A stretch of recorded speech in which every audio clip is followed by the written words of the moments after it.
Hi, everyone. Today we are talking about probability, and we're going to focus today on three things. The first thing we're going to talk about is how we can describe probability, and then we're going to look at how we can calculate both theoretical and experimental probability. So, first, let's define what probability is. Probability is simply how likely it is that something happens. In this case, we're going to talk about lots of different events. On the top of the screen, you can see some dice and you can see a spinner. Dice, spinner, and coins are things that we use a lot of times, especially in our math classes, to describe probability of events because they're things that we can actually do in practice. And in fact, you could grab a dice today and do some experiments. Also, just so you know, there's some really cool activities on CPM that you could practice that help you involve some virtual dice and virtual spinners and things like that, where you can actually practice some probabilities here. Now, to start, we want to work on how we're going to describe probability. So to do that, we're going to use a probability scale.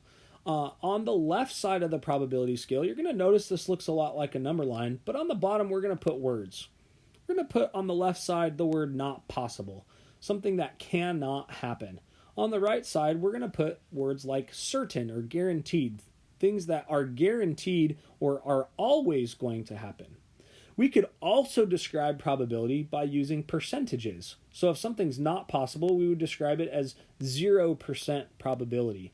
Or if something is certain to happen, we would describe it as 100% probability. So we're working on ways that we could describe. And there's a lot of space in between.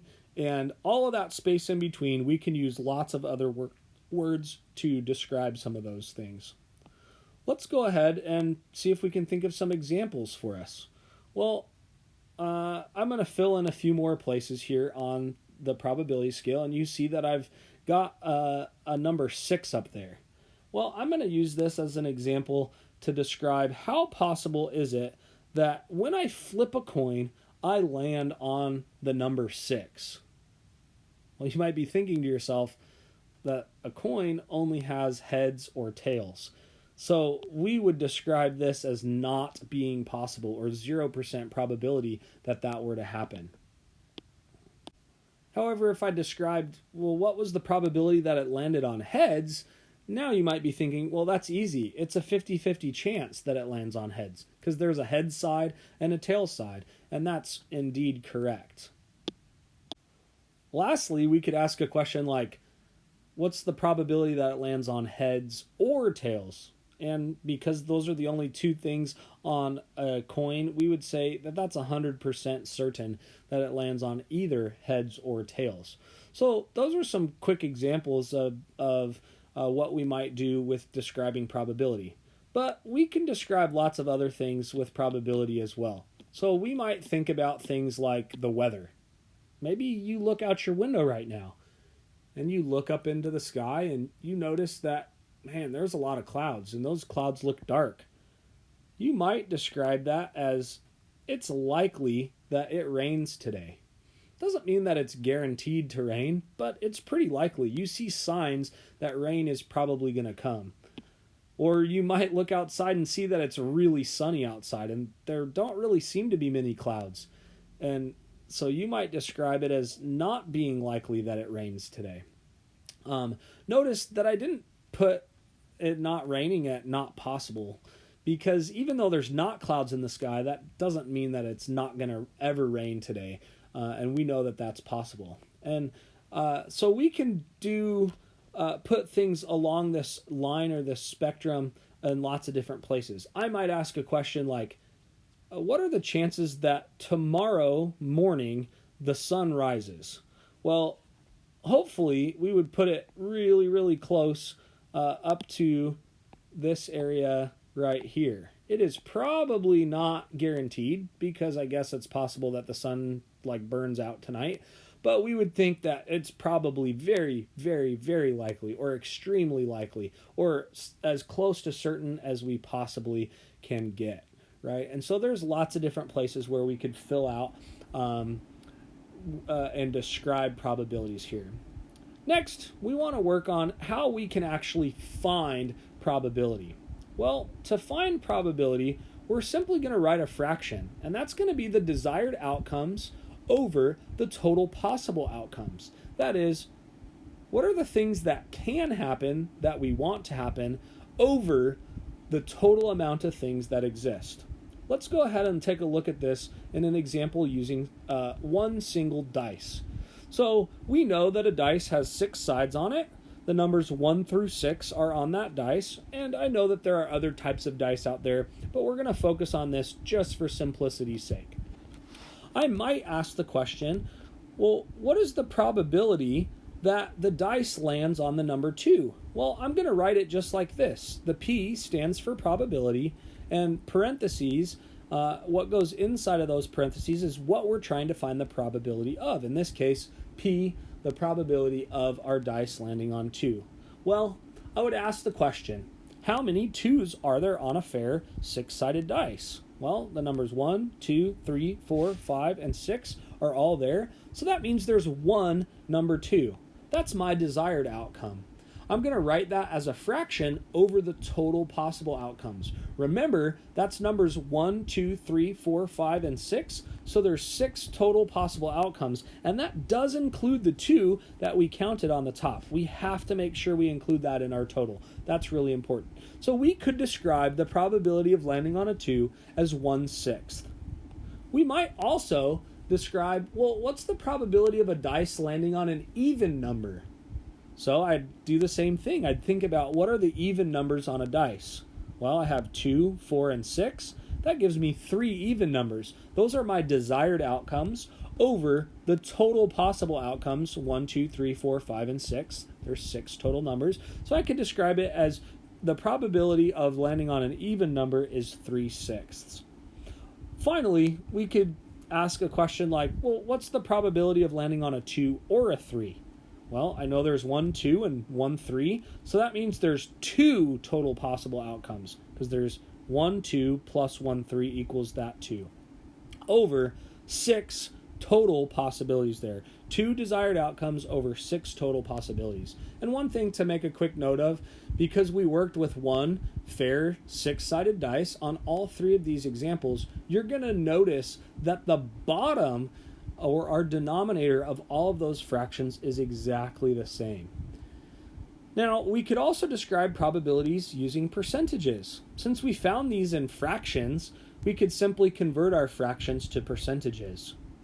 So, probability of landing on a 2 should equal 16 2/3%. Probability of landing on an even number should equal 50%. And the probability of landing on a 2 or a 3 should equal 33 1/3%. In this case, theoretical probability is describing what should happen mathematically, but it isn't guaranteed to happen. And that's where experimental probability comes in. Experimental probability explores some other things. Experimental probability explores what actually happened. So we're going to look at our actual intended outcomes over the total attempts that we had. This means how many times did it actually land on what we wanted it to land on, and how many times did we roll the dice? And just like the name suggests, experimental probability means you actually have to do this. So you could even get a dice and do this on your own if you wanted to, but I'm going to do some examples here. So I'm going to ask the probability that a dice lands on a 1. Well, since I need to experiment, I probably need to record some data. So I'm going to make a little data table like this. And if, in this instance, I rolled the dice one time and it landed on the number 2, I would notice that it's a 0/1 chance that I landed on a 1. And that doesn't seem to make a whole lot of sense. So one of the things that's really important when we work with experimental probability is that we do trials. That means we've got to do things more than one time. And so I'm going to run this trial here, and we're going to see what happens. In this case, the amount of times that it landed on the number 1 was 2. I see that I landed on 2. I see that I landed on the number 1 2 total times. That's why keeping data is really important. Next, I need to count the total attempts that I had. So I just count up all my total tally marks, and I notice that that's 2/10. I noticed that that's 20. So I'm going to write my fraction as 2/20. Finally, I could simplify that fraction to make it a lot easier, and I could turn that into a percent. So in this case, our experimental probability that I landed on a 1 was lower than what our theoretical probability should have been. Our theoretical probability should have been about 1/6 or 16 2/3%, but we actually ended up at about 10%. So we ended up a little bit lower. And that's possible when we work with experimental probability. Let's do an example using a spinner here. In this case, we could walk through the same process. What's the theoretical probability that it lands on red? Well, I would need to count the red possibilities. In this case, there were 2, over the total amount of possibilities. In this case, there were 8 total possibilities. So 2/8 would be my chances that it lands on red. I could do the same thing for blue. I had 1 over 8. And finally, I could do the same thing for when it lands on purple. I did 3 purples over my 8. And again, my denominator is the same. And again, I could describe all of those as percentages as well.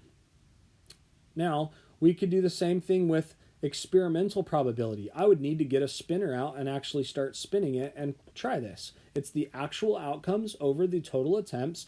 And so in this case, let's think about an experimental probability when I actually spin this spinner that it lands on yellow. Again, I'm going to need a data table, and again, I'm going to need to record some results. So I'm going to just go through here and record some results, the possibilities that it lands on yellow. In this case, I notice that I had 7 yellow spins out of 14 total spins, which is equal to 50%. Again, that experimental probability is different than what the theoretical probability should have been. My theoretical probability should have been 2 out of 8 or 25%. Instead, we ended up with 7 over 14 or 50%. So it is okay if your experimental probability and theoretical probability don't match up. But one of the things that's really important is the more attempts that you make, the closer to the experimental probability we would come. And in fact, if we were in class, this is one of the really cool things you could see, because we could have 30 students all spinning a spinner 10, 15, 20 times, and we could see that as a whole class, we would probably be within 1 or 2 percentage points of what our theoretical probability is. I wanted to make one other quick note about probabilities, and I'm going to use a spinner for this example. I've changed the spinner that I'm using here, and I might ask the question, what's the probability that I land on blue? Well, there's one part that's blue, so that's my desired outcome, over the total possible outcomes, there were 3. But I'm going to ask a quick question if that makes sense. And I can even check if that makes sense by finding the probability that something lands on a red. Well, in this case, there's 1 red, and there's 3 total colors. Well, in this case, it's saying the probability of landing on red and blue is the same. But just by looking at that spinner, I can tell it's not the same. So we need to employ a different strategy, and that's going to be to use common denominators. But we're going to do that with our spinner in this case. So I've taken my spinner and I've split it up into actually more spaces than it was split up into, so that I could calculate that theoretical probability. Well, if I asked about theoretical probability of blue, now it's really easy to see that there's 2 blue quarters and that there are 4 quarters total. And that makes a whole lot more sense, because that describes 50% and 25%, which we should be able to see on that diagram pretty easily.